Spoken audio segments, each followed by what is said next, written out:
Ladies and gentlemen, Chad Daniels.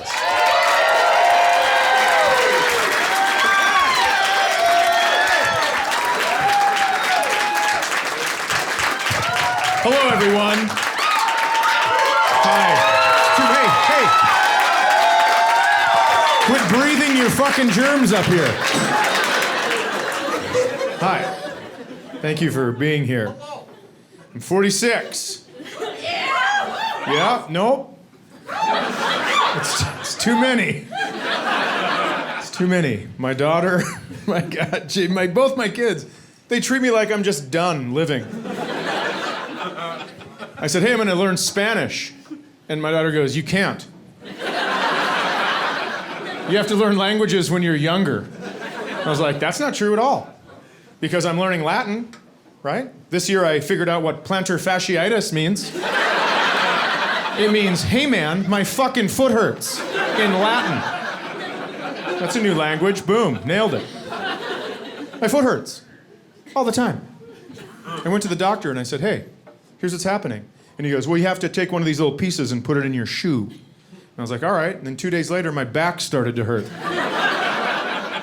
So I went back and I go, hey man. And he goes, it's doctor. And I go, is it though? Because you made my back hurt. And he goes, yeah, that's the area of life you're in now. You need to just pick the pain that's most convenient for what you're doing that day. If you're walking a lot, keep that thing in your shoe. If you're gonna sit a lot, take it out. There's no way you're a doctor. I'm falling apart, and I know what it's from. It's from Little Debbie zebra rolls. I've ruined my body by eating a mass-produced snack cake. That's the decision I've made. But they're amazing. They're so good, and some of you might be thinking, oh, I love Little Debbie zebra cakes. Not what I said. You can shove the cakes up your ass.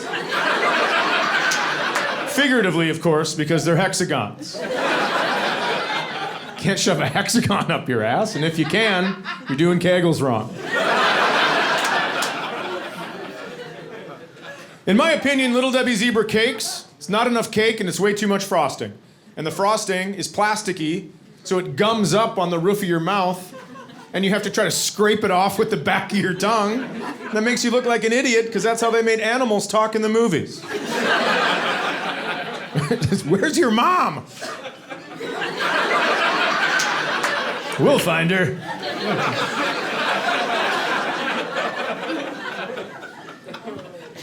But what Little Debbie has done is she's taken this cake, which is a great idea in theory, and she's turned it into a roll. She's streamlined it to the perfect ratio of both cake and frosting. I'm gonna tell you something. I don't know if Little Debbie's a real person or not, but if she is, she's a cunt.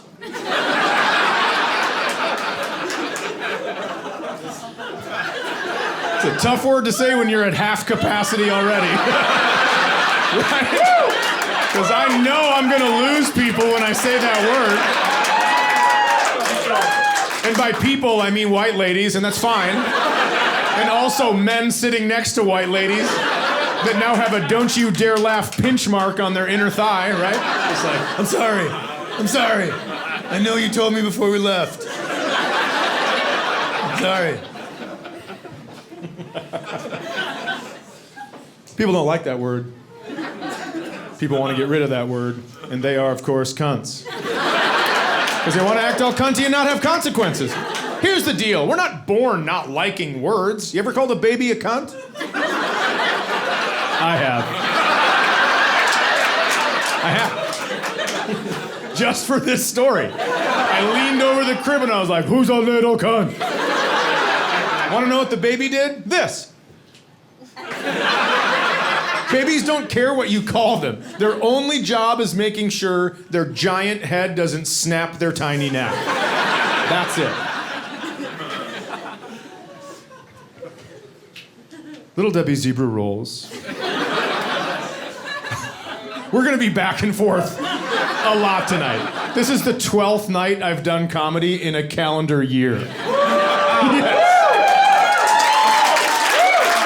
Yeah, why not record an album, right? What a dipshit.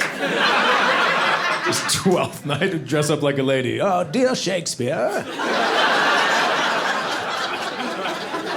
Have you ever had Little Debbie zebra rolls? You haven't? Well, welcome to tomorrow.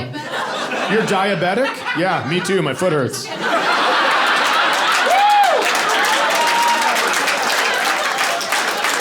I would rather hop on one foot for the rest of my life than give up Little Debbie zebra rolls.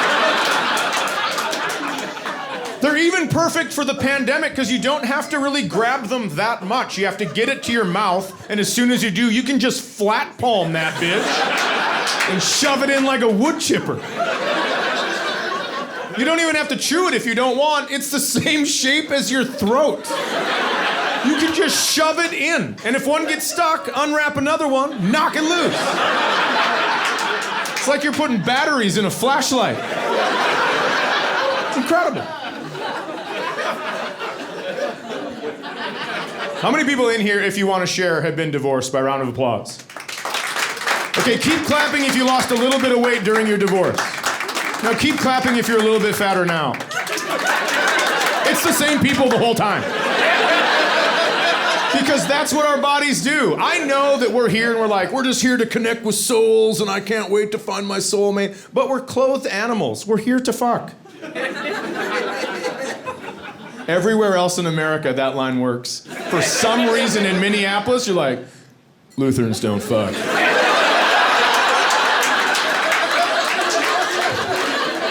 We cuddle and then we go to our separate beds to sleep.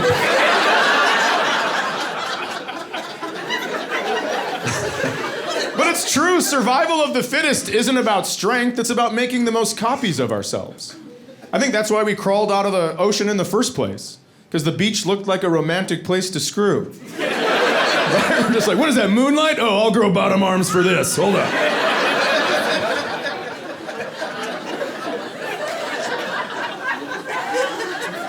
Some of you got so sad when I said divorce. I don't know what happened during the pandemic, if children of divorced parents managed to save up enough money to come to comedy shows finally or what.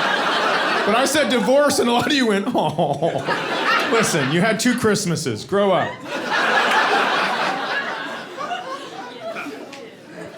Sometimes I just don't understand if you're an adult and you're still blaming your problems on your parents' divorce from a long time ago. Fix your shit. Listen to how quiet, like, but they are problems, Chad. If you're gonna push back on this, I'm gonna let you in on a secret. It was your fault.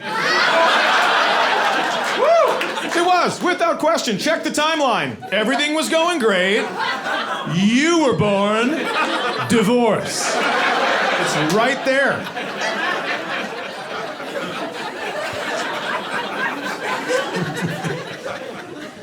How many people in here have been divorced by round of applause? Thank you. It's nice of you. Can I ask you a question about it? Sure. Was it stressful? No. Not. That was a great answer.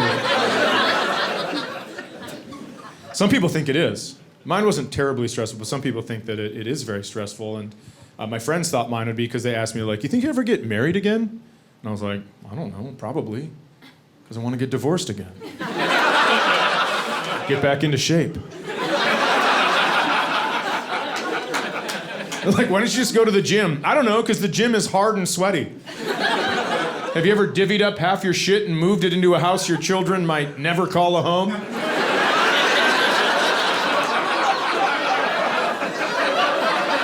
Oh man, some of you refuse to even smile. That is awesome to me. And here's what's gonna happen. I'll leave here and someone will come up to me and go, hey, I was laughing the whole time. And I'll recognize them and go, no, you weren't. No way. That's why what I'm gonna start doing, I'm gonna start taking a roller coaster camera with me on the road, and I'm gonna mount it to the back wall looking out. And then I'm gonna say things like, you ever divvy up half your shit and move it into a house your children might never call a home? I'm gonna push a button in my pocket. And it's gonna take a picture of all the faces.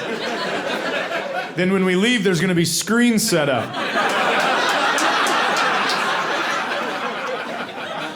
And they're all gonna be labeled like house, not a home. And Little Debbie's a cunt.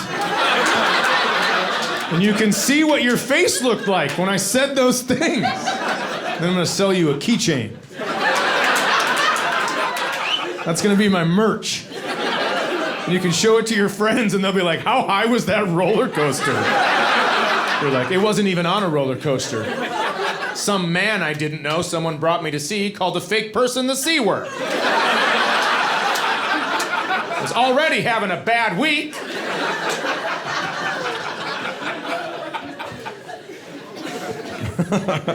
I don't know if you guys, have you heard of Locks for Love? It's a great organization. You can grow your hair out, cut it, donate the hair to a company that will make wigs, and they will donate those wigs to people that need them. And I am part of a sister program of theirs called Tits for Tots, where I eat whatever I want for an entire year. And at the end of that year, they harvest my breast tissue, and they give that to a child without a mother.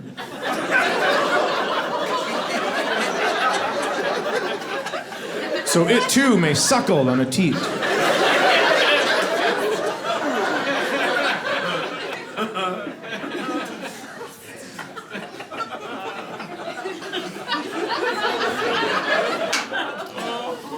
Were a lot of the conversations at your place before you got tickets to this like, I'm sad, let's go see if a comedian can help?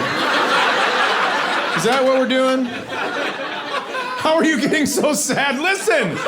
Some kids don't have moms. Don't get mad at me. It's not like I'm a mom killer. Just some kids don't have them, and that's why we don't let kids in here. No. Not because they don't have moms. That's not what I meant. You looked at me like, it's fucked up, man. I know. I didn't mean kids come up and were like, do you have a mom? Yes or no? Get out of here, orphan. Come back when you have a mother. It's not what I meant. I meant we don't let kids in here because we talk about real life adult shit. We give you booze. We dim the lights. You can laugh and not feel like a jerk. There's a method to all of it. But I said child without a mother, and some of you are like, that's sad. Is it? I mean, it increases their chances of never being drowned in a tub. All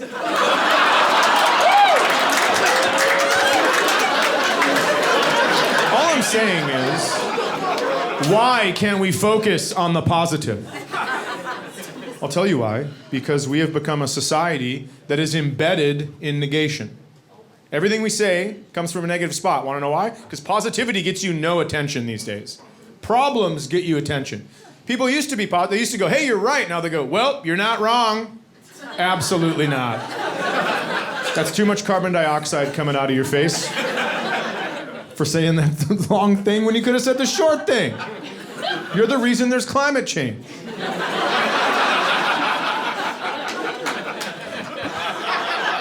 It's fun saying climate change now. Because you, right? I mean, we've proven this country is split right down the middle, except a little more on one side.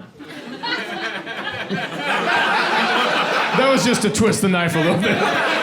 It's split right down the middle, except 7 million more on one side. Now, just fucking around, relax. I can see somebody like, hold my mask, I didn't want to wear it anyways. Yeah, fucking shut your eyes, it's on mist, bitch. Shut your eyes, this is bleak. How'd the show go? He fucking blinded somebody. It was unbelievable.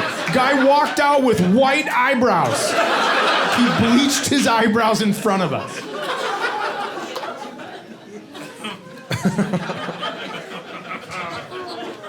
We're split down the middle. When I say climate change, I can see some people laughing and some people just go, not interested in this one. And that's okay. I'm not here to change your mind. I'm not smart enough. But I will say, if you've ever used the phrase, there can't be global warming because it's cold outside, I hope your parents staple your address to your backpack. Because you're not going to be able to find your way home. You were born without logic and reason. And I hope your parents fill your backpack with rocks and write bottom of the ocean on the address.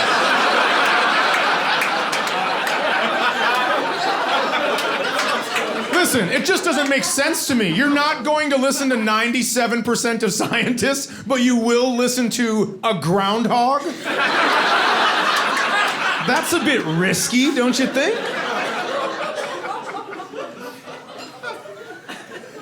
We are. We come from a negative place now. White ladies real mad at white guys because we're the worst and we caused all the problems. I'm going to tell you something. I'm not disagreeing with you. I would just like to remind you, you're the only ones that can make us.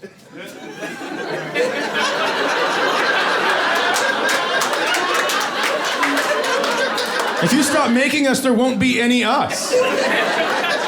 You know what I don't like? Sugar cookies. Know what I've never made? Goddamn right.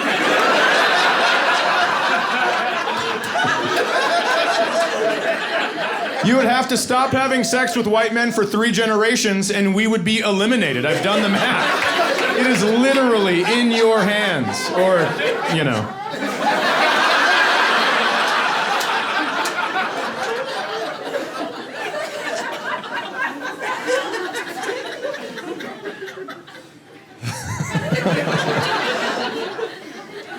My daughter said, "What do you think comedy's going to be like after the pandemic?" And I said, "Same as always, I don't like being alive." Well, I mean, it's just too hard. Everyone can find a problem with everything. You can walk outside and be like, "She sure is a nice day out today, huh?" She? Really? The day's a she now? How do you know that? It's like, just grabbing my mail. M-A-I-L. M-A-I-L.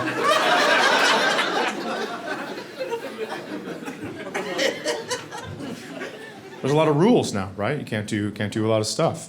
But the one thing I won't do is I won't guess gender. I just don't do it. I go, "Hey," right? When I was younger, I used to go, "Hey, you," and my mom would go, "That is rude." Turns out it's the most woke thing you could ever say. Who knew construction workers have been ahead of the game this entire time?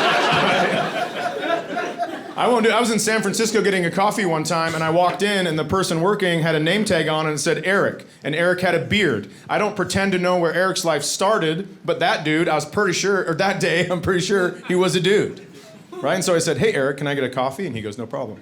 And I said, "All right, just 1 pump of vanilla, please." And he goes, "Yep." And then he turned around and put 4 pumps of vanilla in it. And I go, "That's going to be too much vanilla. I'm going to be eating Little Debbie zebra rolls with that coffee, and that's too sweet." So I was going to say, "Excuse me, sir," but instead of saying sir, I freaked out and held the S, trying to think of something else that started with S till I ran out of breath. I was like, "Excuse me,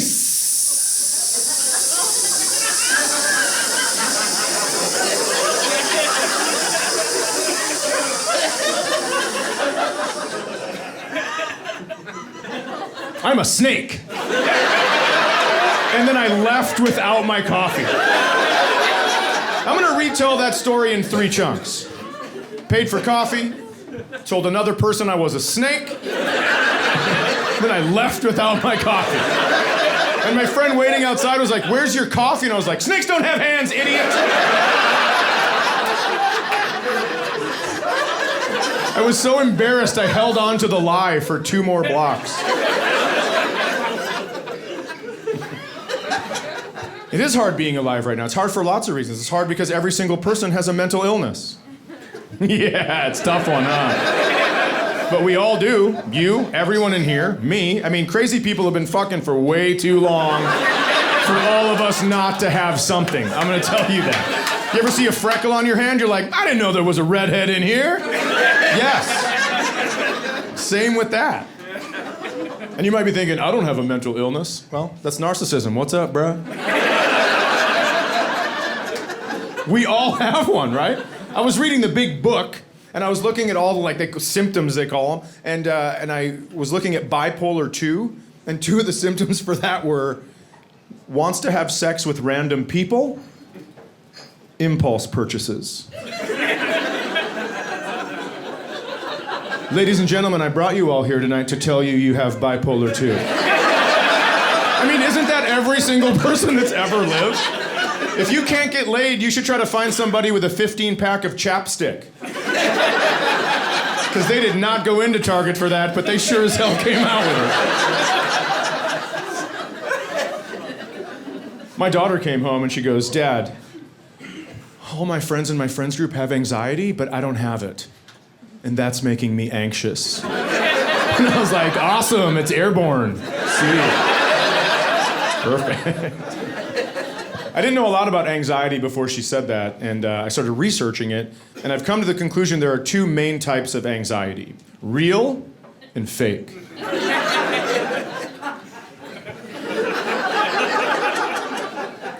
Please keep in mind, just because you don't know anyone with fake anxiety doesn't mean it isn't real. Because I have a friend with fake anxiety, and that's all I need for this test group to be right. I only need one. He's an asshole, and then he uses fake anxiety as an excuse to be an asshole. And that bothers me for several reasons. Number one, you're faking something you don't have that some people do have. And number two, I'm an asshole, but I don't have anxiety, so I'm just an asshole. Right? Like, I wake up, I'm in a bad mood, I don't like what you're doing, and then I'm mean to you. That's amazing. You're the youngest person that's ever shaked their head for that, just like, yeah, I like that idea. Most of the time, young people are like, wait, you can do that? And it's like, yeah, you can do that. It's awesome. You should try it. I give people 2 warning shots, and then I go off. That's just how I live my life. I was in a grocery store once, and a guy had his cart parked up against the food I needed, and so I even tried to lighten the mood. I go, hey, excuse me, you put my food in jail. Right? Kinda clever. Like, my food's in jail. He goes, yeah, just a second. And I go, oh, I don't want to wait for parole, so if we could move your cart. And he goes, just a second. And I just said, fucking move it. That's 2 nice tries. And then I'm not gonna sit here and beg you to move your fucking cart all day. There's no way. And I'm gonna tell you something, it felt great. You used to be able to yell at people. It was awesome. And now you can't yell at anyone. It's just insanity. When he left the store, I didn't try to run him over with my car. I didn't follow him home and murder his family and boil his pets. Right? I'm not that far into that book. I just asked him nicely twice, he didn't do it, and I said, fucking move it! Pressure just... like hot yoga for my whole body, but just took a sec. I was born before technology, and we used to write pen pals from other countries. I can see some older people going, yeah. Not older, my age. Yes, we did that. And then you'd forget about it. And then 6 months later, you were like, what is this? What are these letters? And what does that sickle mean? I'm just so excited. Like, you have to wait in line for bread? My fucking life is great! It's probably just written by your teacher to let you know how great your life was. But I think we should return to the pen pal thing, but we should call. We should have somebody in another country that we can call every morning when we wake up and just go, hey, is this Henri? Oh, it is? Awesome. I think you suck. Hang up the phone. Just be like, you need coffee? I don't. I just told Henri he sucks and I feel great. And then Henri will call me the next day, because it's a partnership. And he'll go, hey, Chad, is this you? And I'll go, yes, it is. And he'll go, you do have tits. And he'll hang up. And then he's like walking around like, oh, he has tits. It's so funny. I feel great. Gotta let the steam off, man. You go crazy. My friend with fake anxiety, I'm gonna tell you how I know it's fake. I know, we're back and forth again. Remember, 12th night in a calendar year. My friend with fake anxiety, he uses 3 words that no one with real anxiety would ever use. He talked to me one day and he goes, hey, sorry about your party, but my anxiety got the best of me and I was just being an asshole all night long. There they are, all night long. Someone with real anxiety doesn't do anything all night long, especially if it's bothering other people. I have friends with real anxiety. They could put the spoon in the bean dip incorrectly and just be like, oh, I made another mark in the bean dip. It was supposed to go in this mark and I made this mark. I don't like it here. And they leave. They just leave. And then they'll call me 3 days later, and my friends call it an episode when they have them, right? They're like, hey, sorry about that episode. Thanks for still being my friend. It's like, of course I'm still your friend. It's bean dip, for Christ's sake. Not only that, if I'm ever in an emergency, you're one of the only people I want around, because I bet you've been worrying about that shit since the 3rd grade. Probably have a 3-ring binder with a ton of ways to get out of it. I look at my friends with anxiety kind of like superheroes, man, because it's weird. If I was on a plane that was crashing, I would look for someone with anxiety to calm me down. And I know that doesn't make sense, but let's go to the chart. My resting worry is way down here. I don't worry about much. Someone with anxiety, their resting worry's up here. You put me in a plane crash, weep, I'm way up here. Someone with anxiety, still right down here. Want to know why? Because it's just a plane crash. It's just a standard, run-of-the-mill, hitting the ground and exploding plane crash, right? Their parents aren't on the flight telling them what they've done wrong since 6th grade. You're like, why are you so calm? I'm like, oh, when I thought about a plane crash, we didn't even crash into Earth. The Earth opened up and we landed in the middle and lava monsters ate our brains while we were still alive. And it's like, oh, yeah, this is way better, thank you. Also, 2 weeks ago, I called a stranger's service animal by the wrong name and I haven't really slept. So I'm just kind of ready to get it over with. What's going on? Are you guys all right? Oh, sorry, I don't know who it was. My apologies. What are you guys drinking? I thought you were having a can fight. Just called Chug It and Chuck It.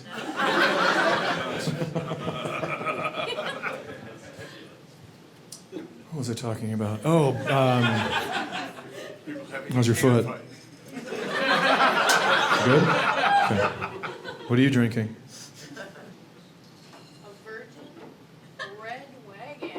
A virgin red wagon? Yeah. Sounds sugary.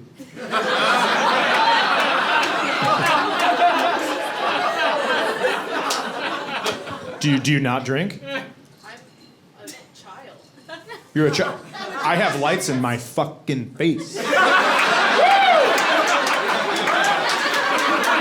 I can only see your silhouette. And I think you have glasses on, right? Okay, because I can see like little flashes once in a while. It'd be awesome if you had an Iron Man mask on. You're like, I'm a child. I'm wearing a mask from a Marvel movie. You dumb dick. No, I don't drink. At least I don't admit it. Fuck. I mean, frick you.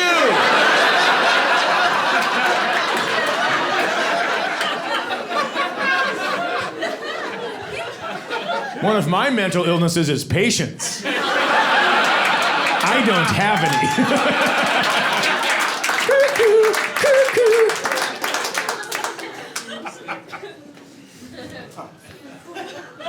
Let's talk about this.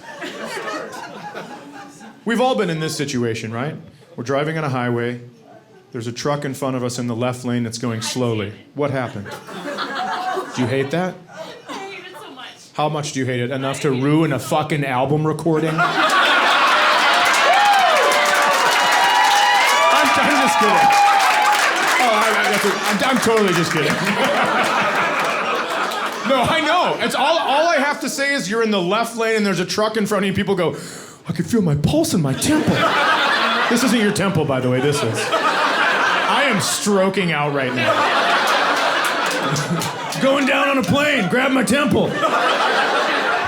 What is happening? I can't believe this album's just gonna be outtakes. I can't wait. What's your album called? Outtakes. How come? Because they made me. They made me call it that because I can't spit words out. I got a fucking Little Debbie cake on my roof of my mouth. It's like, nah.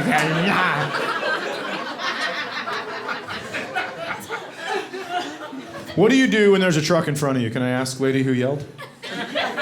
You didn't even yell. You just went. You tried to keep it in, and your frustration went, no! So I get that. What do you do when you're behind a truck? And okay, let's say it's 94, but it's rural 94. So you're 2 lanes. Yep. Left lane, there's a truck in front of you. Now, for my story, it's always a pickup truck and it's always a man driving. What do you do in that situation? Well, if I have the opportunity, I'm going to go around them to the right. Can I tell you the problem with that plan? And only because I've done this a bunch, is because as soon as you try to go to the right to get around him, you can almost hear this guy go, nobody passes daddy. Right? And then you hit your gas and you try to get in front of him, but you can't because you're both screaming down the highway and there's a car in front of you in the right lane. So you have to go back behind him in the left lane, but that's okay because now he's going fast, but nuh-uh. Because then he slows back down to his original speed. Hey man, I'm sorry your dad called in high school. I am. I think that's unacceptable on every single level. But you gotta talk to somebody about that, because you're bringing your anger and your sadness to the highway, and that's dangerous. I'll pull over and give you a hug right now. But you gotta kill your dad or get off the highway. Those are the only options, because daddy issues destroy men. In this country, we attribute daddy issues to women all the time. We'll say things like, oh, that younger woman's dating that older man, she has daddy issues. Oh, she's working at a strip club, she clearly has daddy issues. I bet some women do, but I guarantee every single man of all time has daddy issues. And if you're sitting next to a man that just leaned over and goes, I don't, then he's got the worst kind. Right? Those are the stabby ones. And you're gonna wanna watch your ass. You might think, what about mommy issues? Mommy issues don't destroy men like daddy issues do. If a guy has mommy issues, he marries a bitch.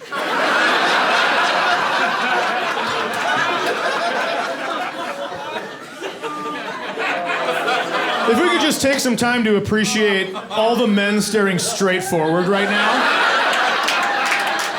I should roller coaster cam you guys right in the face. Because from where I'm sitting, it looks like a bird dog convention. You're just like, I would not move my neck for $1 million. Please say something else. My ear's hot. I can feel her looking at me. Please, Chad, say more things.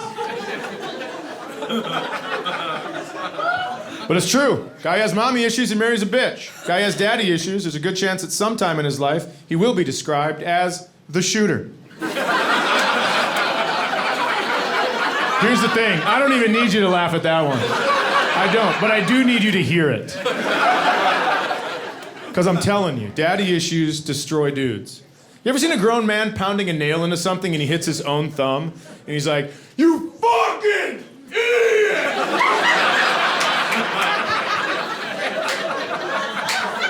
That's his dad talking to him. Right? That's not anger, that's a memory.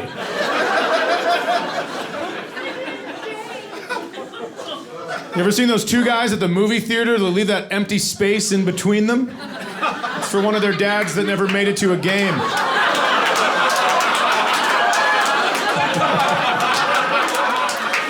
Hold on. A lot of you are laughing, but I can see some of you like, covering your face. Hey, I would never tell someone how to react to comedy because it is subjective. But I would just recommend not wasting any empathy on these two losers at the theater.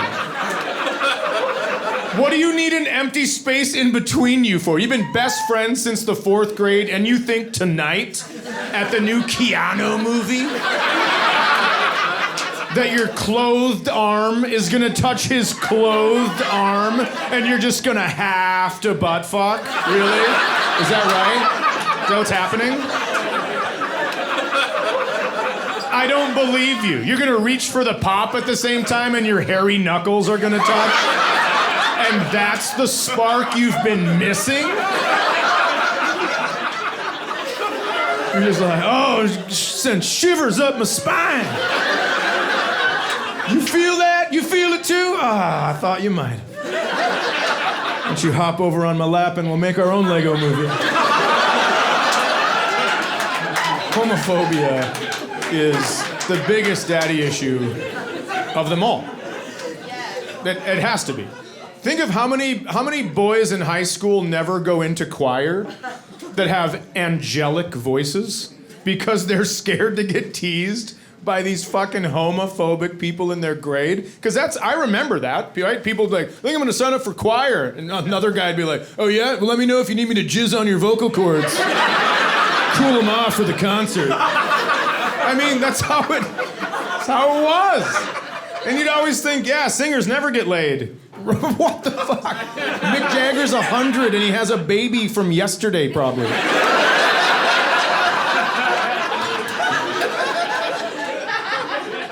And homophobia is intense, and still, 2021, it's still intense, and I don't even understand why. You hear people lose their shit like, if these Fruit Loops would just stop shoving their lifestyle in my face. Anytime I hear anything that aggressive, I always think, the call is coming from inside the closet.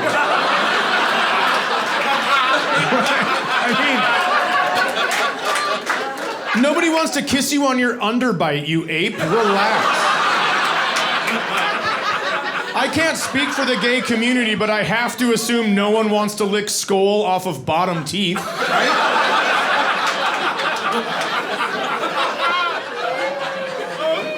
And here's what confuses me. It's always like, if those Fruit Loops wouldn't shove their lifestyle in my face, now if you'll excuse me, I'm gonna go tell this woman that I don't know she needs to carry her baby to full term. It's always the same fucking guy.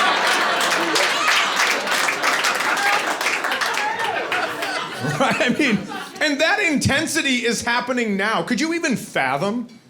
Could you even fathom being gay 4 generations ago? There's no way. You would have to hide in plain sight.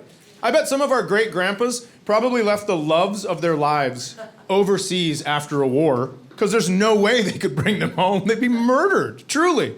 Right? Just standing on the shores like, oh, Philip. I never thought I'd love a man, but here we are. Amongst all this bloodshed and gunfire, and I fell head over heels. I fell head over heels for you, Philip. I'm so choked up I called my heels here's. I've just never had to do this before. And your grandpa got on a ship, and he sailed back to the United States, and he met your great-grandma, and probably wasn't that attracted to her, but they got married. And he soft-stuffed her a couple times.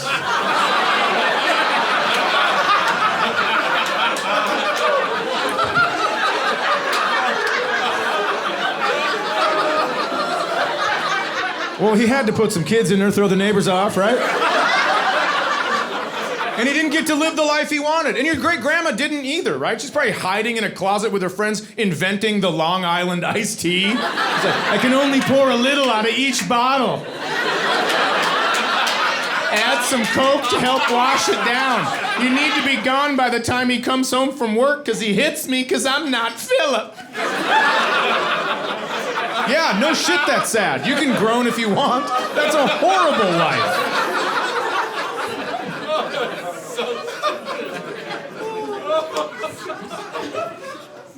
And those are all daddy issues. They are. And you know what sucks the worst about daddy issues? Sometimes they work. So then people think they can keep using them, right? In the Winter Olympics, there was this campaign last time called Thanks Mom, where all the American athletes would go up to the, do you remember that? They'd go up to the camera after their event and they'd go, thanks, Mom, and then like skate away or whatever they were doing. And then they'd even show videos of them. Not one thanks, Dad, in the whole 2.5 weeks of an Olympic event, by the way. And then they'd show videos when these athletes were little, and they'd be in like Norway or something, just like, hey, this is my mom. She brought me to Norway so I could skate. Thanks, Mom.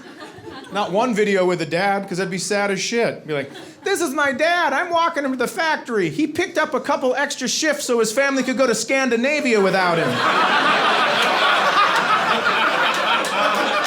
My mom taught me about fjords. My dad taught me mesothelioma.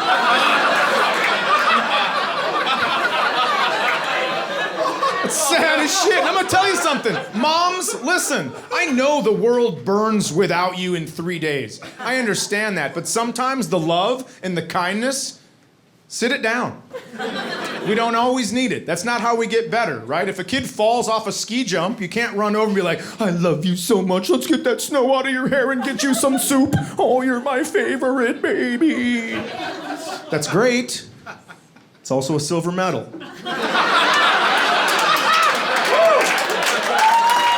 Right? I mean, you need that dad out there like, get your fucking ass back up there and do it till you land it. That is how you make a gold medalist and a man that flinches when a car door shuts. There's give and take with everything.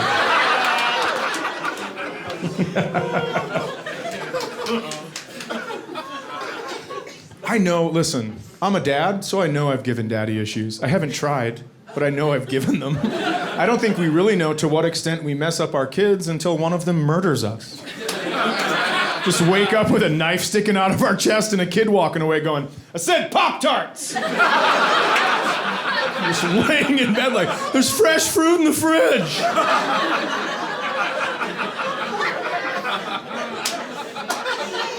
My daughter's 17 years old, and I know I've given her daddy issues because here's the deal. I need her to listen to me, and I need her to respect me, but I also try to show her the respect that I want her to seek out in a partner. Does that make sense? Yeah, I know it's exciting, but it's not a good balancing act because I sound like an idiot in my own house. I'll say things like, put your phone down, get your ass over here and pick this up. That is okay for a father to say, but not a boyfriend.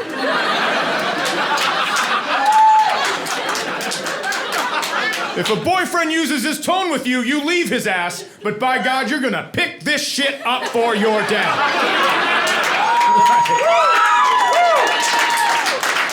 Well, it's nice of you to cheer, but you know that's a daddy issue. She's gonna leave a meeting when she's 30 just like, only my father yells at me.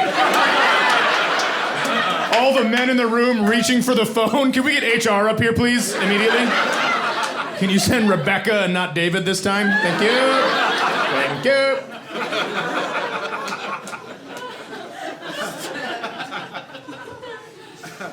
I don't like the term daddy issues because I can't, my kids have messed me up, but I can't go, oh, I have kitty issues. Right? I mean, don't say that ever. That's how you get the sleepover at your house canceled. Pretty quickly. What's wrong with you? Oh, I have kitty issues. Oh, cool. My daughter can't make the sleepover. My kids have messed with me. I didn't know little girls' voices cracked when they went through puberty. I had no idea. I just thought that was little boys. But I was in the kitchen one time and my daughter was like, hey, Dad, if we're gonna make a strawberry and rhubarb pie, then why are you looking at me like that?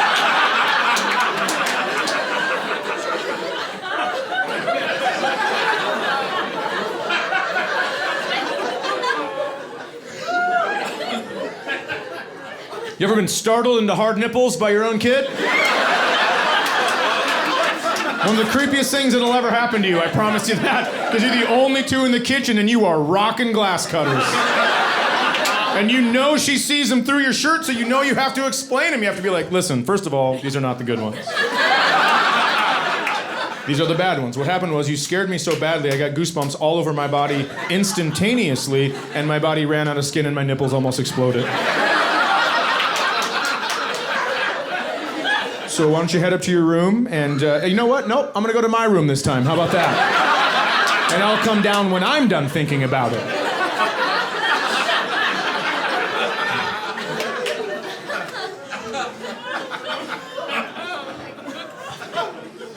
I think the most I've been messed with is my daughter was in 7th and 8th grade volleyball, and part of the uniforms are spandex shorts, and no thank you.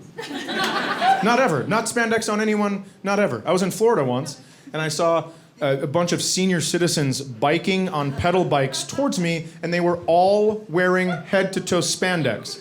It is an unflattering, thank you, material. You see me fucking go deer in headlights? It is an unflattering, that's what happened in my head. I just flatlined. Material? Yes, thank you. Have you ever grabbed a balloon that's not inflated and squished it and then part of it pops up between your fingers? That's what spandex does to the human body. Don't groan. I didn't invent spandex. I'm explaining something to you. That's why I say we can't let these little kids wear it. Because some of these kids haven't gone through their growth spurt yet, right? And so they have that little belly you have when you're a kid or a 46-year-old man. And they pull their spandex up over their belly to hide it. But what they don't realize, when the top goes up, the bottoms come up. Now we have what I like to refer to as a situation.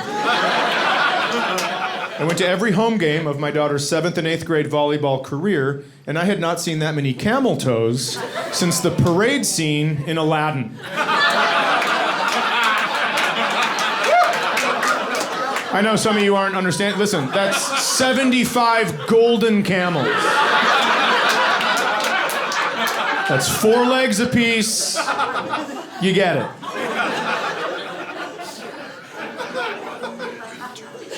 Some of you are still looking at me like I'm a creep. Hold on. I didn't walk in the school like, do you know where the camel toes are? Prince Ali, yes it is he, but not as you know him. That's not what happened. I bet you like that one, kiddo, huh? Yeah. Shit. Probably just watched that yesterday. What's up?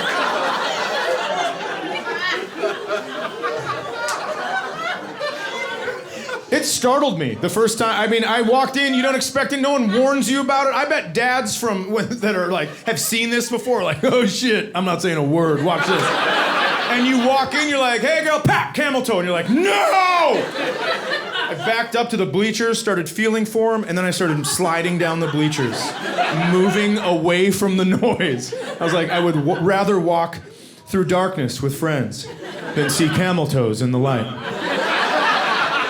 Helen Keller. All right, part of that is Helen Keller. But that's what I would do. I would sit way on the other end of the bleachers and I would stare at a brick across the gym and listen to volleyball. Because I wasn't interested. It's not fun. It's gross. Put them in basketball shorts. It's the same building. It's the same court. They just raised the nets. Fucking put them in the same stuff. One day I was looking at my brick, listening to volleyball, and someone hit an errant shot, and the ball caught my attention, so I looked at it quickly, and then, pop, camel toe. Now, have you ever not unwrapped a Cadbury egg all the way?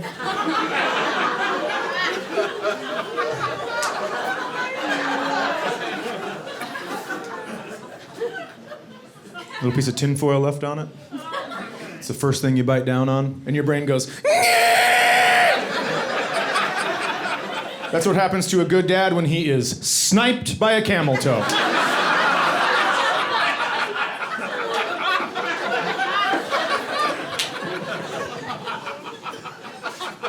I went to Alcatraz. And to get to Alcatraz, you have to take a boat from San Francisco. And on the boat, there were French people, a French family, and I talked to them, and that's when I realized I don't care for French people. I know you're not supposed to hate a whole group of people because of one family, but here we are. I've done it. I've cracked the code. I talked to them for about 35 seconds, and my reaction was, I think Hitler had the right idea, just the wrong people.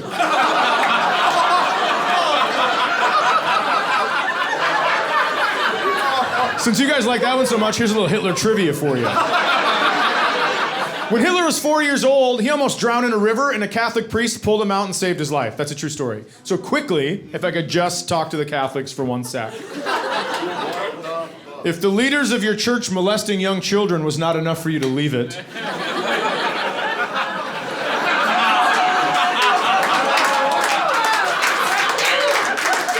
and if we're being honest with ourselves, that should be enough, but they also saved Hitler. Nope, still not gonna do it? All right. How about this? Your weddings are too long. I have a list a mile long of reasons to leave the Catholic Church. I can't believe the Catholic Church is still a thing. If any other corporation, and that's really what it is because it made $4 billion in 1 year. If any other corporation did half of that shit, they'd have been wiped out. And I'm not saying bulldoze the churches because they're beautiful. I'm saying change what's going on inside of them. Before you go, Chad, you can't do that. Yes, you can, because listen to this. One time, I lived next to a Subway sandwich shop. And a bunch of people got food poisoning from their tuna salad. And then 2 months later, it was a Quiznos. So I know firsthand you can change the name on a building. I've seen it happen. And that was from food poisoning, not even ball gargling, so what's up?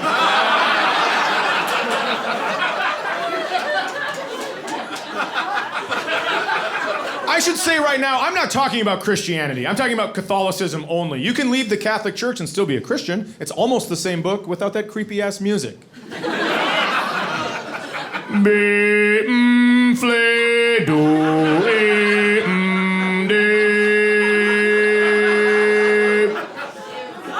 That's the scariest song that's ever been written.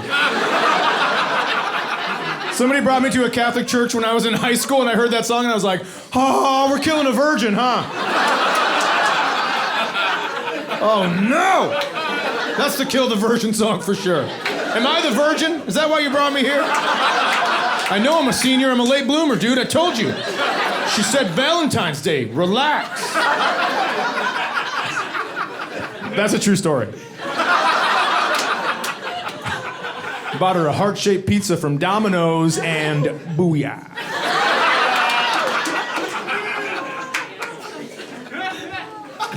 Some of you aren't laughing at all. You're looking at me like you want to rip my heart out of my body. And I have to assume you're probably Catholic. And you might be thinking, Chad, you're going to hell. Well, guess what? If there is one, I might. But do you know how long it's going to take me to get there because of the line your church created?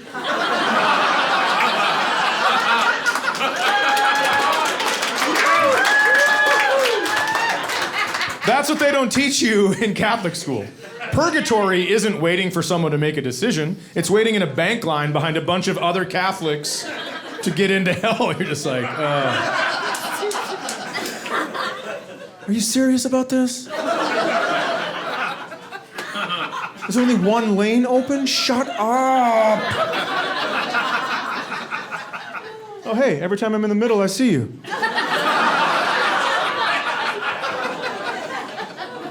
Why am I down here? Oh, I was a stand-up comedian when I was alive. And sometimes I'd say the F word when I didn't need to. And I think some people in middle America just prayed me right on down here.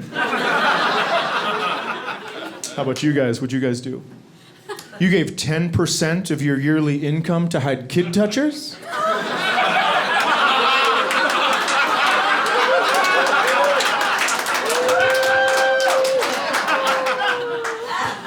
Is there another line? I think I'm in the wrong line. I just said fuck.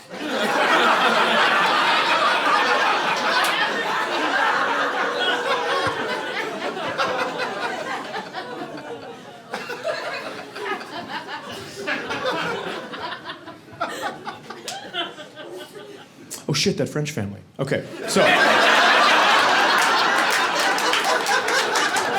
I'm on Alcatraz and everyone hates the French family. Guess what? Including the French family. The dad is so mad at his kids, he just peels away from them and he's screaming at them in French, but he's looking right at me, walking towards me, and I don't know what's going on. So he gets right here and finally I just go, bonjour. And he goes, why would you say that? You are not French. That is not the French accent. And I said, that is not the English one. And if we're grading one another, I think I did better because I just said one word and you said a whole sentence. And I think I confused him because he goes, what will we do? And I said, I don't know what you're going to do, but I'm going to follow you around the rest of the day. And that's what I did. I was on his ass the rest of the tour. Anyone I saw, I went, bonjour. Bonjour, I am with him. Bonjour. I don't know a lot of French, but I used all of it that day. We were going back into the prison for the rest of the tour. I raced them to the door, opened it up, and I went, après vous, s'il vous plaît. Now, I can tell you, ha ha ha does not mean anything in French. I can also tell you it really pisses them off. I'm not sure the first time ha ha ha was used, but I'm guessing there was a baguette in an asshole. And that is a dry, flaky bread. That is uncomfortable on its best day. I also know the phrase, je vais à la plage. It means I'm going to the beach. I don't know why I know it. I don't know how it got in there, but it is up there. And there was this little kid from the French family, and he was leaning over the cliff at Alcatraz, and he was pointing at something, and then he'd turn around, and he'd speak French to me. And I kept going, I don't. And then he would point, speak French, and I was like, I can't. And then finally I unloaded all the French I'd ever known. I was like, bonjour, ça va? Comment allez-vous? Yes, I know that means the same thing. Notre Dame. Merci beaucoup. Après vous, s'il vous plaît.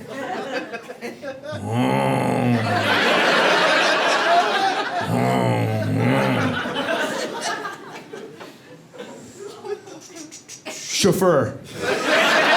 silhouette. Then I was off and running. I was just like, hors d'oeuvres, concierge. I was killing it. And then finally I ran out and I go, je vais à la plage. And he stands up and he goes, no! And he pointed at a seagull and he went, oh, wah, oh, wah, oh, wah. And I was so sick of this family, I just go, it's not even close, dipshit. That is not what a seagull sounds like. Just do the noise. You don't translate noises because you're French. Just do the noise. There aren't French seagulls flying around like, man, you wouldn't go, hey everyone, look at this cow. Just do the noise. And he kept pointing and going, and pointing, and I was like, does he want me to push him over the ledge? Like some weird French Make-A-Wish so he can fly with these birds all the way down, just Thank you guys very much. Thanks for coming out to the show. Have a good night. Thank you. Chad Daniels, everybody. Let me hear one more time.